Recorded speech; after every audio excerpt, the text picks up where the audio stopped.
Welcome back to another Post-Media Ottawa Senators panel. I'm Bruce Garriock, pleased to be joined today by special guest Pierre Dorion, General Manager of the Ottawa Senators. And Pierre, as we speak today, you're going to hit the midpoint of the season on Monday against the New Jersey Devils at home. And let's just talk about the first half and start with what your thoughts are.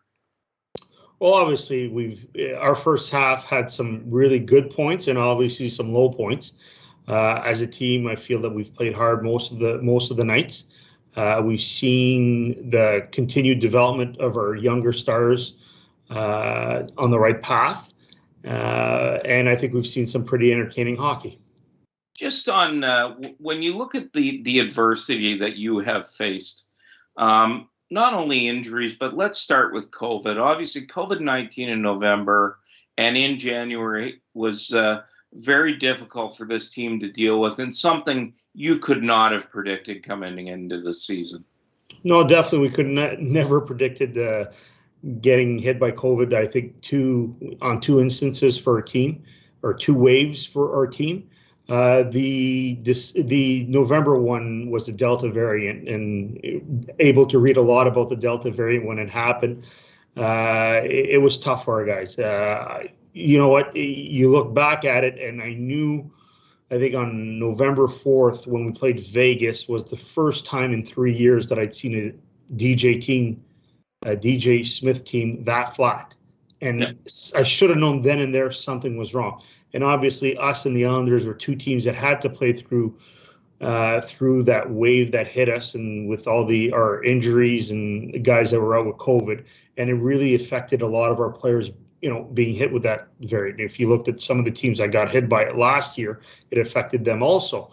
The one in January was more, I think, a lot in our players' minds because they'd seen what happened or it would have been in late December, early January. They saw what happened to a lot of our players when it hit in November, but we didn't play a lot of games, which was, I think, a good thing for us. And obviously the Omicron variant is not even close to the Delta variant. So obviously it's something that we could not prepare for, but I think it got us a chance to see a lot of our depth come up, a lot of younger guys. It showed that we can battle through adversity, and we still competed fairly hard in November. Even through, not having a lot of bodies, not having a lot of good bodies in our lineup, we found a way to be very competitive. Do you think one of the things you've liked about the last 20 games is that you guys have shown a lot of resilience? Yeah, we've definitely showed a lot of resilience over the last 20 games. We've definitely won more games than we won in November. You can be competitive and not win, which, is not fun. But I think since our game after Vancouver, we've had a good record. We've had players that are in and out of our lineup. We've lost some key guys as of late. But at the final, guys are stepping up, and, it's next man up. And, our work ethic is always there. Our compete level is always there. Teams that play against us, we don't give up a lot of room. We're fairly physical, which, I don't think teams enjoy coming into our building, and we want to make it tough when we go on the road. Do you think one of the things I think I've liked about your team in the last 4 or 5 weeks is I think you have improved defensively. Just the play in your own end. Is that fair? Are you getting more support from your forwards in your own end, or is it just is it just goaltending? Like, I don't know. Bruce, I'll tell you a big secret in hockey. Yeah. It's the goaltending. It's, our two guys have really stepped up lately. Anton and Matt have really stepped up. They're a big reason why we're winning games, why we're in games. I think when we have stability at the back end, when we can move the puck out and we can defend and box out, obviously the goalies get to see the puck in the less amount of time you spend in your own end. But those guys have really played well of late. And I think one of the things that, you could not have seen coming into the season was you lost Colin White, you lost Shane Pinto, and now you're without Josh Norris. We'll get to him in a second, but three of the guys who started the season as center aren't in your lineup right now. You've moved Tim Stutzla and Nick Paul to center. You've had to that has had some sort of effect on this season, hasn't it? Oh, for sure. We're a team that's built, having good. Hopefully, our centermen are key players. But you lose Colin White, who I thought was having a really strong camp in the exhibition series. 3 games in, you lose Shane Pinto, who I think was second or third in ice time after 3 games. So he was going to be an important part of our team this year. There's no doubt about that. My friends told me that I was made fun of when I said we lost Clark Bishop early in the year, but he was out and he was part of our team last year. We were able to go get Dylan Gambrell, who's played some really solid hockey for us, to kind of like replace that role. And then now you lose Josh Norris, the guy that was leading your team in goals. We've definitely faced adversity. Nick Paul, who I believe is a better winger, has been able to play some time there. DJ, I know when Colin White got hurt, DJ and I had a call. I think I was driving in. It was about 7:30 that morning. We talked about, we'll try. This gives us a good chance to put Timmy at center. He was thinking he's got to play a full year in the NHL, like 82 games. I was thinking 100 games just to get accustomed, because, it's tough for a younger guy to play center and face, whether it's defending, whether it's the skating part, whether it's moving the puck, it's still very difficult. I mean, we want him to have success. So we thought about it at that point in time, and I was always wondering, will he try him in exhibition games? But I think DJ wanted to get his team ready as quickly as possible. I was thinking about those, that first game against Toronto was always his mindset when Colin White got hurt. Well, and let's, what emergence have you seen from Tim Stutzla this season? You always talk about, the word you use is progression, and obviously we've seen progression. You and I can both see that just from the naked eye. But what have you seen from his game this season that you have really liked? Well, obviously, he's a character kid. He's someone that wants to win, doesn't take nights off. He's always pushing the play, pushing the pace. He's a dynamic offensive player, and for us to put him at center, you lose a bit of your offensive game for him. We felt to start off, because he on the wing can cheat a bit, fly the zone, leave a bit earlier. While at center, you can never do that. You're always the third man low for the most part. You don't get a chance to be one of the first guys out of the defensive zone.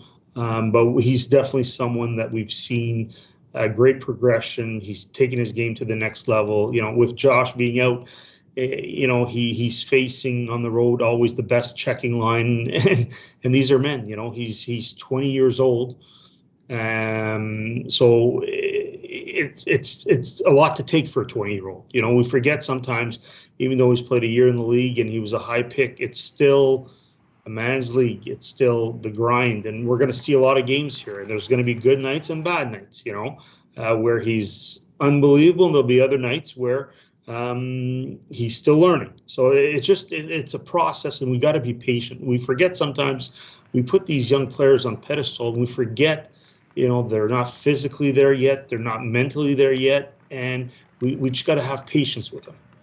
And just on a couple of your young players, do you just on Josh Norris, is there an update on where he's at? And I would follow that with, just so you can cover both, is where Colin White is at, because we had a pretty good laugh with him there last week. He's in great spirits. Let's start with Josh Norris. Okay. Right now, it looks positive for Josh Norris. Let's not. He's just getting a second opinion, as we want our players to get second opinions on his shoulder.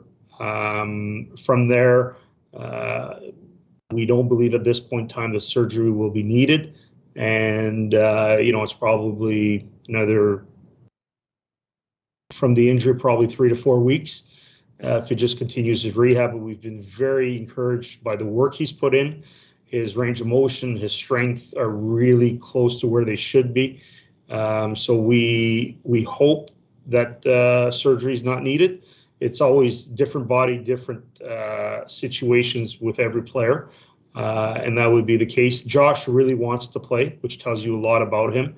But whatever decision he makes, the doctors make, we'll support at 100%. But we're probably looking at another 2 to 3 weeks before he comes back.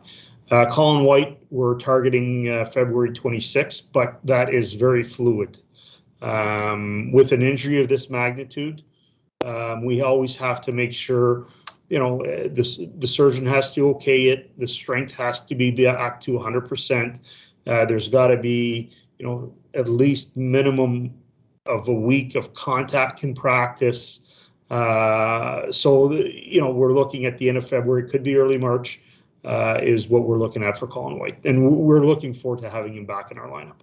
Is just a small thing here. Is there? Do you think there's any chance we see Drake Batherson again this season? I feel sick for him because you really want to go to the All-Star game. You feel bad for him. I think he missed the California trip. This year was the first time he went to Florida. He misses a chance to go to Vegas. He was our best player this year. We saw in that month of November. I think the only game we won was one of the few games he played for us. Especially like we didn't have him on the California trip, and we miss him. Arguably when your best offensive player or has played like it this year is not in your lineup, you're going to miss him. But I think Drake could be back in April. It's probably a 10 to 12 week thing, but he will not I think until next season you won't see a Drake at 100%. He'll probably play at 80%, 75%, but anyone who's had a high ankle sprain, you know how bothersome they are and how much time it takes to heal. Everyone has always said it. It's almost better to break your ankle than have a high ankle sprain, because it heals and you can get back to 100% quicker than the high ankle sprain. And I'd be remiss if I didn't ask about what you've seen from guys like Lassie Thompson, and I'm just focusing on the younger players. You've seen from Lassie Thompson and Eric Brandstrom and Jacob Bernard-Docker on defense, because you've looked at each of those guys through the course of this season. Yeah. We'll start with two guys that are in Belleville. Lassie Thompson, when he's come up, has showed us really great offensive sense, passing ability. Like, he snaps the puck as good as anyone we have on our team. His ability to, transition the puck, more with his, I think, hockey IQ and his passing ability. I wish he's got a great shot. I wish he had the confidence to shoot it at the NHL level, because it really is a bomb. He competes. I think at times it's been a bit too much for him in the NHL, but it's good to give these guys a taste. Like, our plan at about November was to give Lassie and JBD about 10 games each. If we ran into injuries or whatever, to see what the NHL was about. JBD played some last year, but at the end of the year, sometimes it's not the same thing, when you're not in it. We've seen Lassie's just got to improve his defensive play. When I talk about that specifically, is he's good at his own end. I think he's making an effort to box out. It's just sometimes against the rush, as far as gapping up, he's got to be better in that. And that's through experience, And with David Bell, he's working a lot with him on that. So that's something that we need to do, that he needs to get better. On Jacob Bernard-Docker, we saw someone that could outlet the puck. He really is good defensively as far as staying in his lanes, keeping the play to the outside. I think he's going to be, a really solid NHL player down the road. I think he's just got to do things at a quicker pace, whether it's that half second to move the puck, half second to get your stick out, half second, to tie up the guy quicker around the net. It's just doing things that half second quicker that'll get him to be an NHL regular. We feel that both have a chance to be really solid top four defensemen, whatever role they take on. I think probably Lassie will have more of a power play upside. I think JBD will probably have more of a PK upside, but that doesn't take away his ability for both playing 5-on-5. On Eric Brandstrom, we've seen really someone that has really stepped up of late. If you look at, I thought in Columbus, he was probably our best defenseman. I thought against Edmonton, him and Shabbat were outstanding. Yeah. We've seen someone that is really matured. I think now he's gotten comfortable with the NHL. He can play both sides. He can he's learned playing the right side that you got to move your feet more and not always take the puck to your backhand. He's good on the power play. He can transition the puck with his feet, his hands, his passing ability. He's got the head up all the time. I don't think you'll find a bigger fan in the Ottawa Senators than on Eric Branstrom than Pierre Dorion. I've loved him since the day we made the trade. And at times it just, we forget he's 22 years old. Defensemen just don't step in the NHL. And, he's gotten himself in better shape, which is crucial for Eric. And I hope I'm not divulging state secrets here, but, for him, when he's in top shape, it allows him to use his skating ability to his maximum potential. And with Eric, that's what he's able to do. And he's kept himself through the injuries that he had this year in really good condition. And when he's at the top condition, he can really do special things on the ice. Well, and even 27-year-olds can struggle with confidence. And this will be my last question on a specific player, just on Matt Murray. We've seen, we've kind of seen two Matt Murrays this season. And I think we're seeing the Matt Murray you acquired, and DJ Smith used those words the other day. Yeah, no, I think all the credit goes to Matt Murray. Matt went down to Belleville, was a pro there, worked like you wouldn't believe, came back up here. Obviously we can't do anything about the Toronto game. We left him by himself in the Toronto game, and that was one of the games where I think our team was thinking about, well, who's getting COVID, and we forget they're still human being hockey players. But after that, he's not lost a game in regulation. I think he's 3-0-3. He's a big part of our wins, if not the biggest part of our recent success. He's keeping us in games. He's making the key saves. So kudos to Matt Murray for his play ever since he's been back up to Belleville.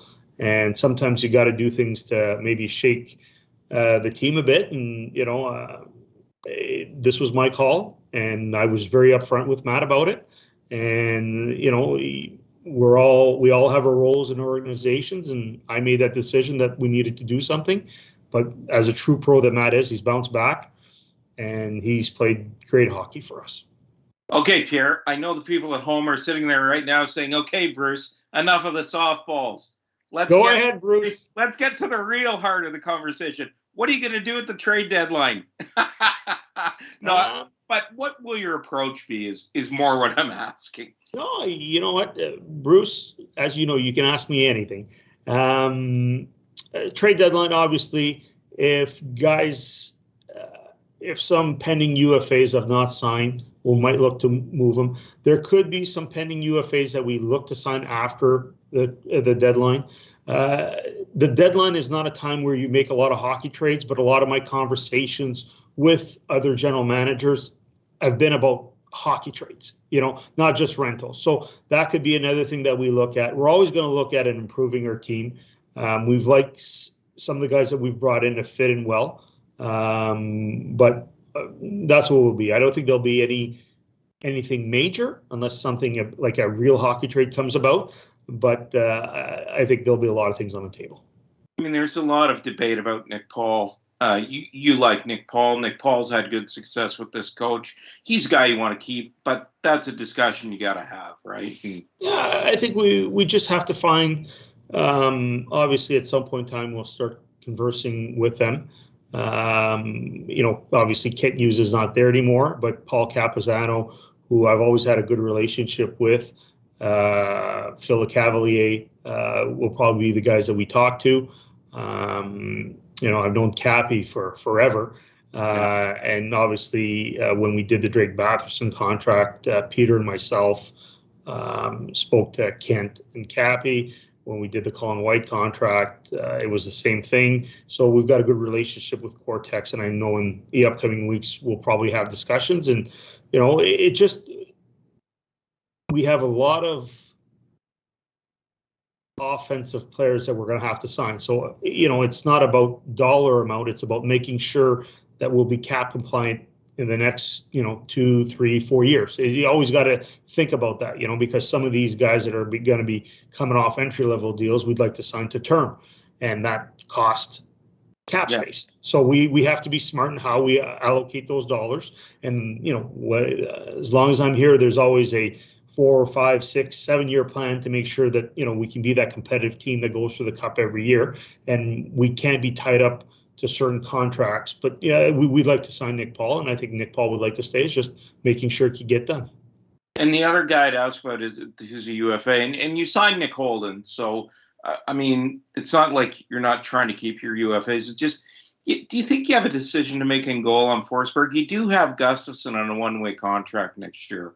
Yeah, but that doesn't matter. To me, it's always based on performance. Okay. I have to tell you that Gus last year and this year until the last 3 games, I felt was probably the guy that performed the best. I haven't liked his last 3 starts with us. I believe they were. So he's got to perform in Belleville. He's going to have to perform at camp. We always look at every scenario possible. Goaltending is so important to not only our team, but the other 31 teams that, we're going to look at these situations. If we don't trade Anton Forsberg, that doesn't mean that we will sign him, not re-sign him. I think it could be best to maybe keep Anton so Philip gets as many starts as possible in Belleville in the second half. So it's all things that we look at, that we discuss internally. Because if a guy's going to be a backup the next year, you want to make sure he gets as much hockey as possible. But at the same time, Forsberg has played some great hockey for us since we've acquired him. What are you telling teams that are calling regarding your UFAs, that you want to see where this goes? Or we all know at this point in time, everyone's posturing. No one's going to make you their best offer right now. No one's going to give you their top prospect or an extremely high pick for pending UFAs at this point in time. Everyone's trying to get a bargain deal. We all know that. The best deals always come the week of the trade deadline. If not, if there's a deal that comes about before that, you just got to make it, for the better of the organization. Last question, Pierre. Your team will come back to work on Monday, and you will play a lot of games in a very short amount of time, but you will start, I think, with 5 games in 7 days, and if I'm not mistaken, 6 games in 9. What would you like to see in that second half that maybe you I don't know, haven't liked isn't the right word, but you want to see an improvement on in the second half? I think all the players except for Brady start on Sunday at 4 o'clock, I believe. Yeah, on Sunday we practice at 4 o'clock. I'm not sure if Brady will be back at that point in time, but he'll be in our lineup on Monday. I think the things that we have to focus on, it's not rocket science, Bruce. For us, I think first and foremost, we'd love to have our fans back. If you have any pull, we'd love to have our fans back in the building and more than 500 people. Nobody has more pull than Eugene, and he can't get anywhere with the furniture. So anyway. First and foremost, our players feel it. We're in Islanders last night. We're in Columbus before that. We're in Washington, and players feed off the. You can't establish home ice advantage, right? Yeah. It doesn't feel like home to you, does it? No, our players feed off the energy of the fans. So that'd be the first. If I had anything, that would be the first wish. The second thing would be no more injuries. Please, no more injuries.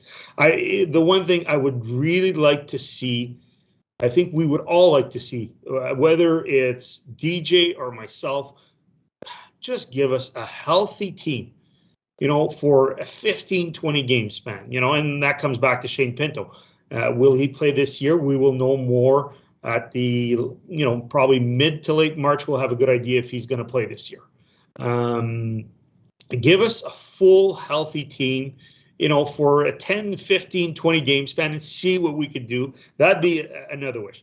Now, as far as the on-ice product, I think we got to see the continued growth of our young players. I think it's 40, 42 games in, I don't know exactly. It's a lot of hockey. Okay. Our players will never play that amount of hockey in those amount of games. And I think we have to make sure that we compete every night. We have to make sure that we don't get away from our identity of playing fast, playing the right way, being a physical team. We have to make it. We have more home games than away games. We have to make it difficult for home teams for away teams when they come into our rink. I think those are things we got to obviously for us to be a good team, a team that has aspirations, whether it's next year or the years after, to be that cup contending team. We have to limit the amount of scoring chances against. We have to limit the amount of goals against. And that comes from a team concept, which I like, but we can always improve. I told DJ that I would like to see our power play and penalty killing be in, why don't we aim to be in the top 12, by year's end, have really good special teams. That's something that I think really helps differentiate in one goal games. We're not going to outscore teams 8-2. It's not going to happen with the roster we have. It'll happen hopefully down the road. But those is what we're looking for. We just continue with our culture, continue with our identity, make it difficult for other teams, but have pride that, let's aim to finish on a strong note. Well, and it's another small thing then. I think what we've seen this year, and I think it started December 2nd in Raleigh, is you've seen good leadership from your captain, Brady Tkachuk, and his alternate, Thomas Chabot, haven't you? Yeah, and maybe I'm giving you a bit too much here, Bruce, but it's like a guy like Nick Holden. Obviously, Brady Tkachuk, I know he's not scoring now, but he's playing the right way. He's hitting. He's doing everything for that team to win.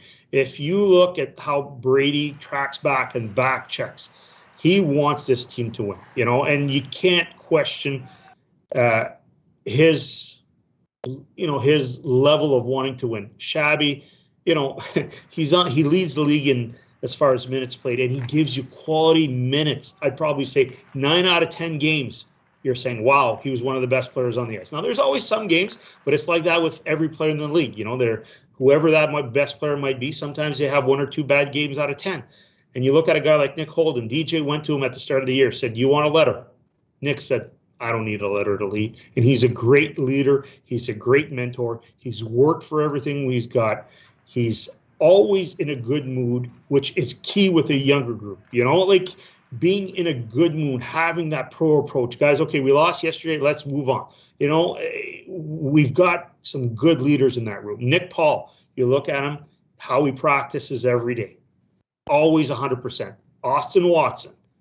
People don't know. This guy holds other people accountable, to play the right way. So we've got, it's not just Brady, Shabby. Obviously, there's a lot of other guys, and I know I'm forgetting guys, Zaitsev. He practices hard every day. He'll cross-check you. He makes it tough. You're at practices every day. How he does the little things. We've got a lot of good, character leaders that are helping mold this team for future years to come. Great. Listen, Pierre, we really appreciate your time today, and enjoy the All-Star break. And I know you're going to get out and do some scouting. And thanks very much for joining us today. For the Post Media Senators panel, I'm Bruce Garriock with Senators General Manager Pierre Dorion.